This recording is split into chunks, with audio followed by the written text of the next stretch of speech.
धुळे सुरत महामार्गावर भीषण अपघात, अज्ञात वाहनाच्या धडकेत दुचाकीस्वाराचा दुर्दैवी अंत। धुळे सुरत राष्ट्रीय महामार्गावर रविवारी सकाळी 11 वाजेच्या सुमारास एक मोठी दुर्घटना घडली। एका अज्ञात वाहनाने दुचाकीला दिलेल्या धडकेत मनीष शिवाजी गावित वय 37 राहणार बंदरपाडा तालुका नवापूर यांचा जागीच मृत्यू झाला, तर त्यांच्या पत्नी रोहिणी गावित या किरकोळ जखमी झाल्यात।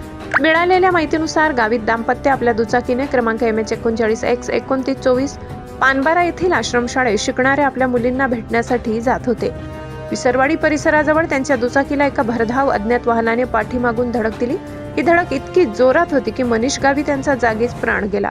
सुदैवाने त्यांच्या पत्नी या दुर्घटनेत थोडक्यात बचावल्या। या प्रकरणी विसरवाडी पोलीस ठाण्यात अज्ञात वाहन चालकाविरुद्ध गुन्हा दाखल करण्यात आला असून घटनेनंतर पसार झालेल्या वाहनाचा पोलीस शोध घेत आहेत।